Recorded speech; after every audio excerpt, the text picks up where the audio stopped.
Hello everyone and welcome back to the Protestant Education channel. Today we're going to be talking about Methodism and the divine mystery.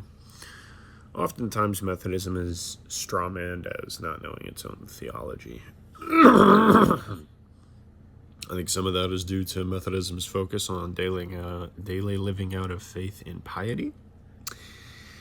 But I also think that we outright appeal to not knowing things in Methodist theology. So in Methodist theology, there's this idea of the divine mystery.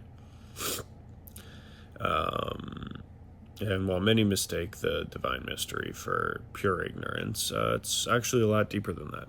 I've joked that Calvin was all about systems. It was his hyperfixation. Wesley, on the other hand, didn't really try to systematize everything, because he knew that we couldn't systematize everything. Wesley thought that we could know God in a real and fatherly way, but he also thought that we could never understand the full analytical nature and composure of God. The full, scientific, all that.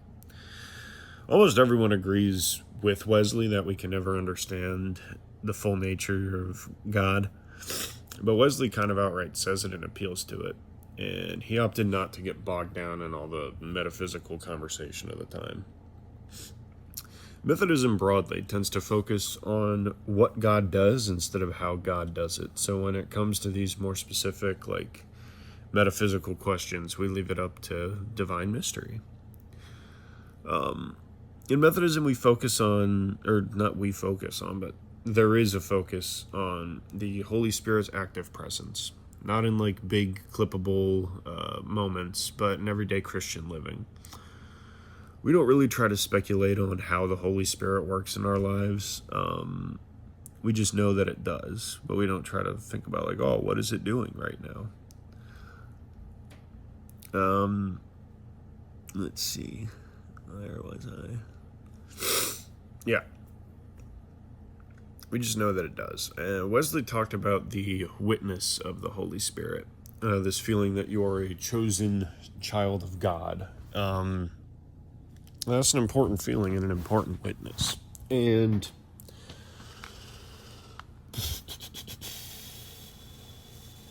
yeah, this belief of the witness of the Holy Spirit, this extends into our soteriology, our Wesleyan Arminian theology, with our belief of prevenient grace.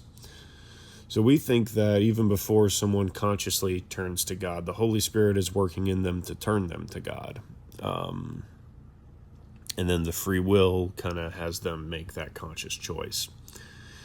We believe that the Spirit is doing things we can never explain or understand, but we can trust the work without needing a blueprint. That's kind of the point I'm making. I know some people are going to hear what I just said about grace and be like, oh, well, that's also in... Yes, I know that's also in whoever else's idea of soteriology, but we, again, have a much bigger focus on the willing choice to respond to that Holy Spirit's work. Methodism handles this tension of grace and free will by not trying to solve it. Calvin saw this tension and said, grace wins. End of story, free will is unimportant. But Wesley kind of sat in the tension and was not shy to say that this is something where our human logic has a ceiling. Wesley tried to be honest with what our finite minds can comprehend about an infinite God. Let's take communion, for example. Methodists practice open table communion, and that's not us saying, oh yeah, you should never limit who takes communion. Whoever wants to take it, that's fine, that's cool, whatever. No, but what we are saying is, if at a bare minimum they have the desire to get right with God, who are we to deny them the Lord's Supper? We trust that God is really working in that moment. We just don't feel a need to define exactly what that work is. Another great example is the Trinity. There is no good analogy for the Trinity, and we can't really explain it, and we don't really need to be able to. We know there's a Father, Son, and Spirit. We know they're all God and they're all part of one God. It's important to, while yes, we don't know everything about the Trinity, it is important to adhere to the Trinity and interpret it in that kind of way of they're all God and they're all part of one God. And past that, like, you see a lot of like people trying to make a model. Oh, it's like this. It's like this. It's not like that. That's a heresy. And that's why it's important to get this right. We're not just trying to combat second century heresies, although that is a big deal. It's our major claim about our God past the death and resurrection. That's our other major claim. Jews and Muslims don't really have the Trinity, we do. And that's why it's important, to be honest, and that we can't really explain it past they're all God and they're all there. Every Christian tradition appeals to mystery to a certain degree, but I feel like Methodism is one of the few that embraces that mystery instead of being like, oh yeah, well, I guess we don't really know. Or, well, ontologically speaking, And due to that embracing of mystery, we don't really get bogged down in all these arguments.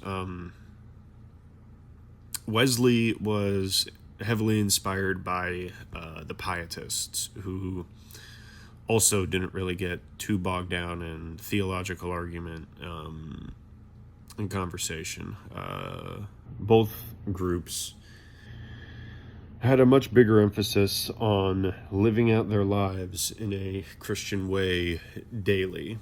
And it is due to that focus that, again, we don't really think or get bogged down on all these bigger things. It's not us saying, oh, we don't know, so divine mystery. It's saying we can't know, that's why it's a divine mystery. And yeah, that's about it.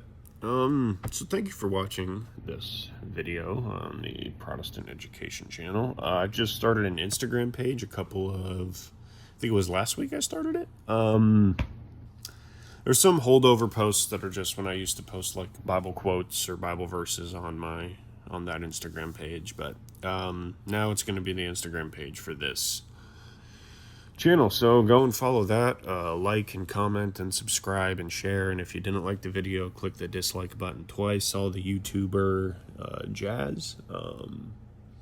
Have a wonderful rest of your day, and God bless you and your families, and I hope to see you in the next video. Bye.